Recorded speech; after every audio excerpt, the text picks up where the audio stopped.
I'm going to trim this lamb neck. Then, using the bandsaw, I'm going to cut lamb rosettes. I'm carefully cutting these into 4 equally sized rosettes. Out of our split lamb forequarter, I'm going to make a lamb shoulder roast, a lamb forequarter rack, and turn. To remove the shoulder, all I have to do is follow the seam in between the neck and the shoulder.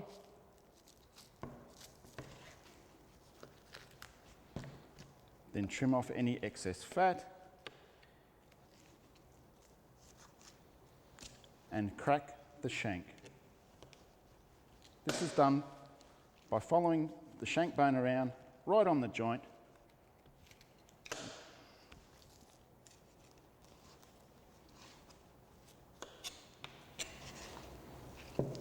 And there's our finished lamb shoulder. Another way to present the lamb shoulder is to bone and roll it. First, find the top of the scapula bone and peel back the meat. Mark around the edges of the bone, pushing down on the end of the scapula bone and sliding your knife in between the 2 bones.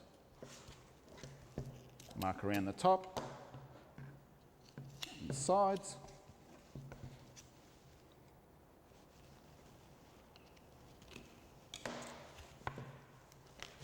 Pull out the scapula bone, then open up the lamb shoulder, removing the bone.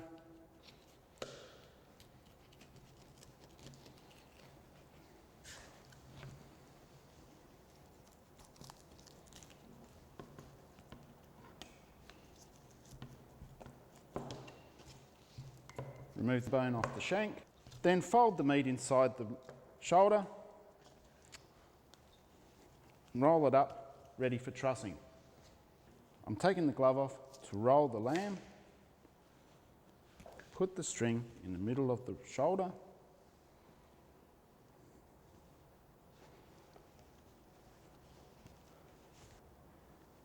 Spacing your strings evenly across the lamb. For lamb shanks, tip them and French if required. Forequarter rack, using the bandsaw, I'm going to remove the breastbone and the chine bone.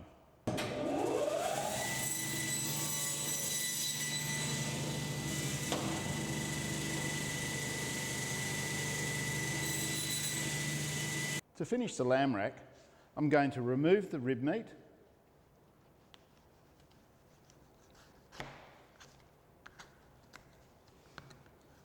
and French between the bones.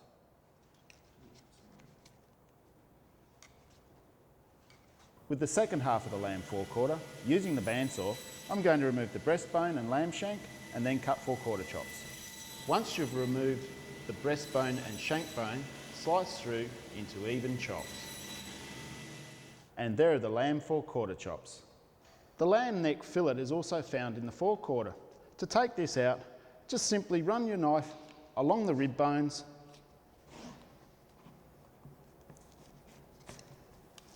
releasing the meat as we go, straight down,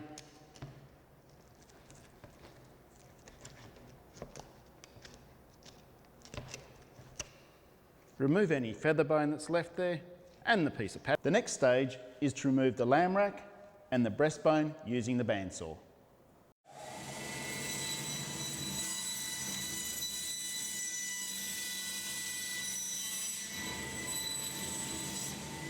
Using my knife, I'll mark down on either side of the backbone to remove the chine bone.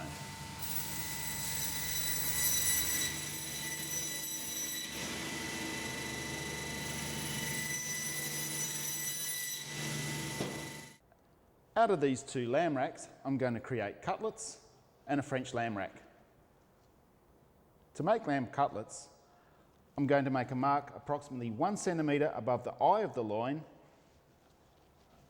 and remove that half of the cap. To cut the lamb cutlets, all I need to do is slice between each bone. Now there's the finished lamb. With the second piece, I'm going to remove the cap and make a French lamb rack. Locating the seam between the eye of the loin and the cap, I'll use my knife. I'll follow that seam through to the rib bones, then release the cap off the bone. Once I've done that, it's just a matter of Frenching in between each rib bone, removing the meat.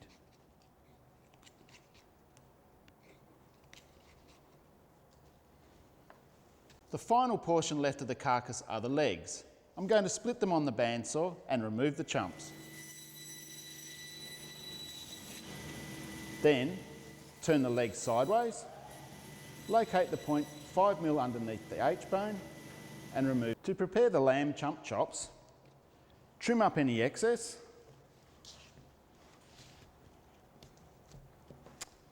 take out the tailbone,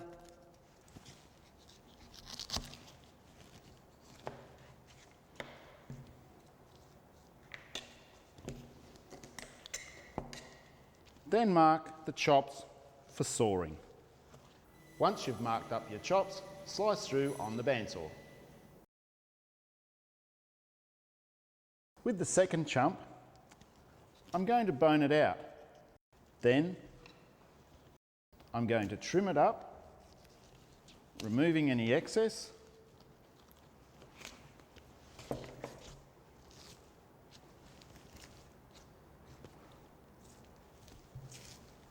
Leaving me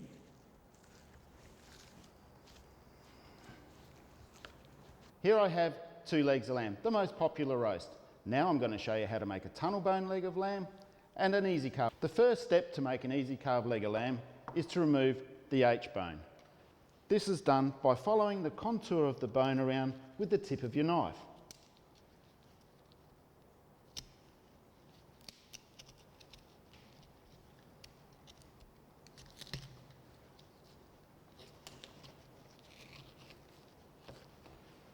Once the H-bone's removed, find the line between the knee joint and the bottom of the leg bone, making sure you score hard on the bone. Release the meat from around the bone.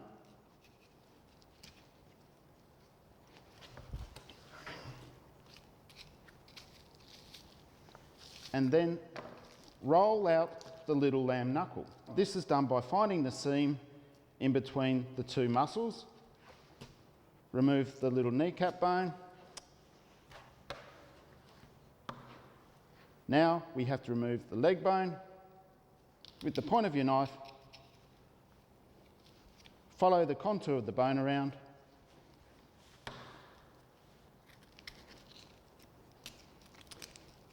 Between the knee joint and the leg bone.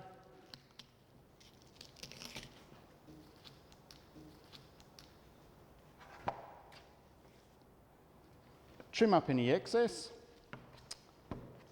French the bone by marking around the shank,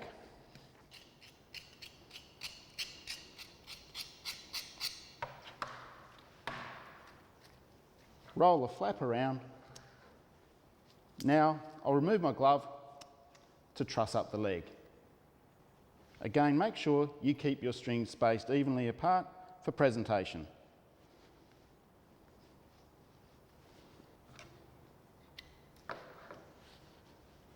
With my glove back on, finally, I can finish it off by removing the tip off the leg.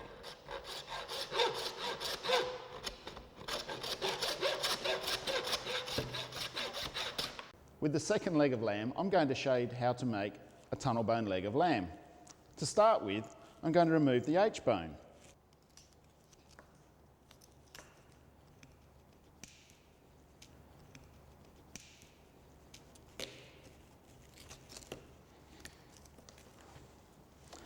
Scoring hard against the bone. I'm going to remove the meat with my knife. Then bone the shank. Following the contour of the shank bone, I'll remove the leg meat.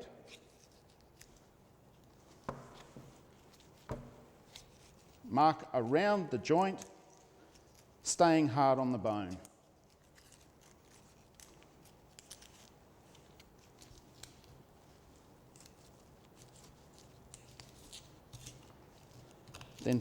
Then, at the opposite end of the leg bone, scrape the meat away.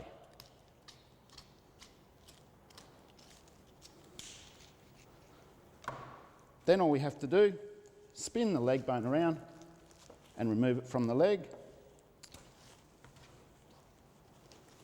Cut through the shank meat, poke it down, forcing it down through the hole we've made where we've removed the leg bone. Shape the leg. Now it's time to truss. So I remove my glove, start in the middle and work your way towards the ends, keeping the trusses spaced even. What I have left is a haunch of lamb. Using the bandsaw, I'm going to remove the loin from the chump and the legs. Locate the chump bone between the chump and the loin. Once you've removed the loin, split it in half. To prepare the loin chops, all we have to do is remove some of the breast meat, then score along the bark, removing any excess fat along the way. Roll the flap underneath the loin, then mark the chops ready for the bandsaw.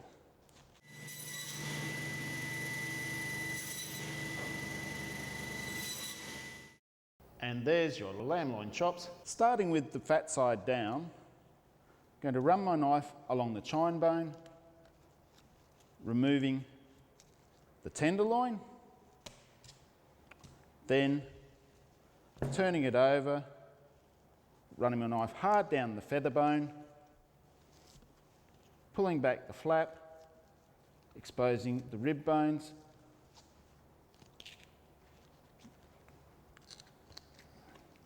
removing the rest of the bone. Then you'll find a seam in between the back of the loin and the loin eye. Just gently remove it using your knife. This can also be trimmed up by removing the silver skin.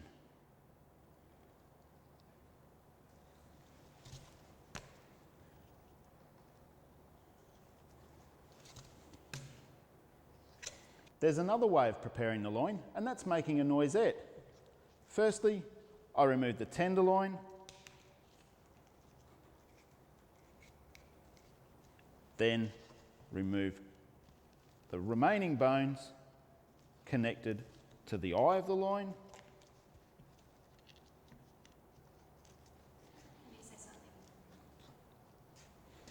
Then lay the tenderloin back in, rolling the loin back up again.